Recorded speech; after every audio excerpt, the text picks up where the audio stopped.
आइए फिर हम एक बार देखते हैं। ये क्लास 10th की मैथमेटिक्स है। ये सीबीएसई बोर्ड में भी है और यूपी बोर्ड में भी है, क्योंकि एनसीईआरटी की किताब का है। तो इसमें एक्सरसाइज 3.2 का है ये क्वेश्चन। कहा गया है अनुपातों A1/A2, B1/B2, C1/C2 की तुलना करने पर ज्ञात कीजिए कि निम्न समीकरण युग्म द्वारा निरूपित रेखाएं प्रतिच्छेद करती हैं, समांतर हैं या संपाती हैं। सिर्फ मुझे ये बताना है। हमने आपको पीछे वीडियो में ये बता भी दिया है कि रेखाएं कब समांतर होती हैं, कब संपाती होती हैं, कब प्रतिच्छेद होती हैं। तो आइए हम कंपेयर करते हैं क्वेश्चन नंबर पहले का, जो फर्स्ट है, इसका हम शुरू करते हैं।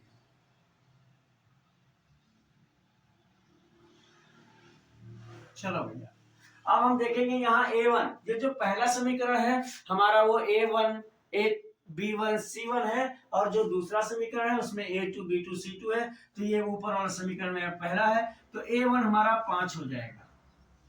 A1 = 5 और B1 =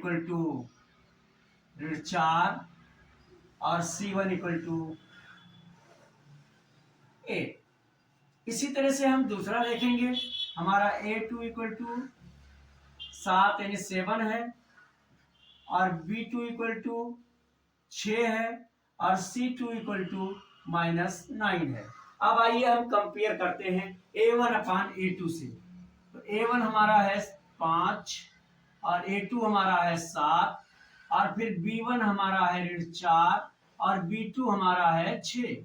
हम इसको रिड्यूस भी करें अगर, तो (2/3) आएगा, जो इसके बराबर नहीं है। और जब हम जानते हैं कि A1/A2 is not equal to B1/B2, तो हमारी रेखाएं क्या करती हैं? वे प्रतिच्छेद करती हैं। ये पहला समीकरण, जो पहला सवाल है, ये प्रतिच्छेदी रेखा है। ये रेखाएं प्रतिच्छेदी हैं, प्रतिच्छेद करती हैं।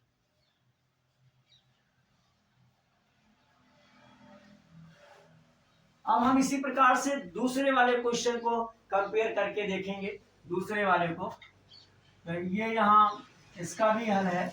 यहाँ A1 हमारा है 9 या 9, और B1 हमारा है 3 यानी 3, और C1 हमारा है 12।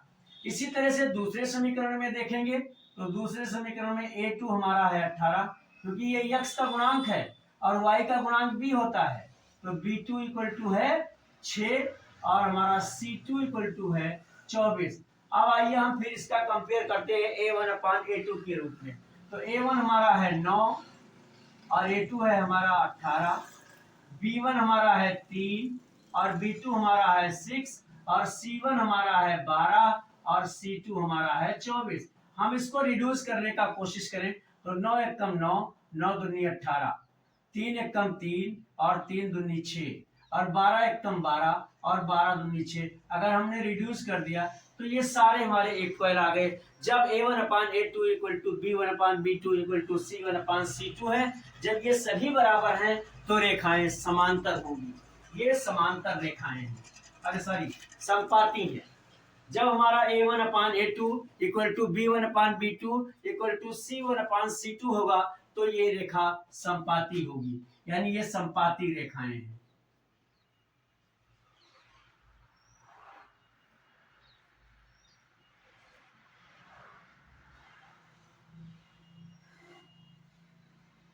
ये संपाती रेखाएं हैं। अब आइए हम फिर तीसरे वाले इक्वेशन को यहां देख लेते हैं। इसमें भी हम वही करेंगे। A1 हमारा इसमें 6 है, और B1 हमारा इसमें -3 या -3 है, और C1 इसमें हमारा है 10। इसी तरह से A2 हमारा है 2, और B2 हमारा है (1), जो y का गुणांक है वो 1 है, तो ये (1) हो गया। और हमारा C2 आया 9। अब हम इसको A1/A2 के उसमें कंपेयर करते हैं।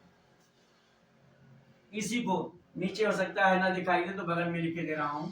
यहाँ हमारा आ जाएगा 6/2, और दूसरा आ जाएगा -3/-1, और तीसरा आ जाएगा 10/9।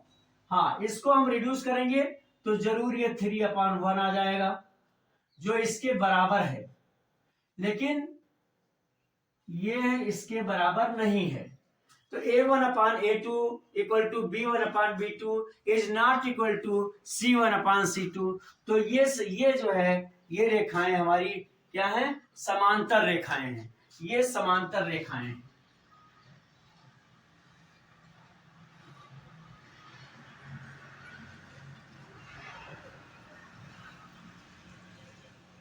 इस तरह से मुझे बहुत अच्छी तरह से समझना होगा, और ये एग्जाम में आता भी रहता है, ये बिल्कुल आता रहता है, कभी 1 नंबर में, कभी 2 नंबर में, कभी सॉल्व करने को भी आता है, कभी बहुविकल्पीय के रूप में आता है। तो मुझे ये जानना बहुत अच्छा है, बहुत सरल है कि जब दो कोई इक्वेशन दी होगी और आपसे पूछा जाएगा कि बताइए कि ये रेखाएं प्रतिच्छेदी हैं, संपाती हैं या समांतर हैं, तो सबसे पहले जो हमारा पहला समीकरण होगा उसमें जो x का गुणांक होगा वो a1 होगा, जो y का गुणांक होगा वो b1 होगा, जो अचर राशि है वो c1 होगी, और दूसरे समीकरण में जो x का गुणांक होगा वो a2 होगा, जो y का गुणांक होगा वो b2 होगा, और जो तीसरा जो अचर राशि होगी वो c2 होगा। और उसके बाद हम कंपेयर करेंगे, यदि a1/a2 बराबर नहीं होगा b1/b2 के, तो सीधे पता चल जाएगा कि रेखाएं प्रतिच्छेद करेंगी। यदि a1/a2 इक्वल टू b1/b2 और is not equal to c1/c2, तो वो रेखाएं समांतर होंगी। और अगर तीनों a1/a2 बराबर b1/b2 बराबर c1/c2 अगर सभी बराबर होंगे तो वो रेखाएं संपाती होंगी। और अगर हल भी बताना है तो जो संपाती रेखा होगी उसके अपरिमित रूप से अनेक हल होंगे, जो समांतर रेखा होगी उसके कोई हल नहीं होंगे, और जो प्रतिच्छेदी रेखाएं होंगी उसका एक अद्वितीय हल होगा। इस तरह से पूरी कोशिश की है मैंने आपको समझाने की कि अच्छी तरह से समझ में आ जाए। अब कितने भी क्वेश्चन इस तरह से आएंगे, अगर ये बात आपको समझ में आ गई है तो हजारों क्वेश्चन आपके लगेंगे इस तरह के, कोई दिक्कत नहीं होगी। और यदि आप केवल नकल करके, कॉपी करके या याद करके प्रश्नों को हल करना चाहेंगे तो थोड़ा मुश्किल गुजरेगा, इसलिए समझना अनिवार्य है। समझिए, अच्छी तरह से समझिए। और आपकी कोई भी समस्या हो तो मेरे व्हाट्सएप नंबर पर भेज दिया कीजिए। व्हाट्सएप नंबर है मेरा 9452510385।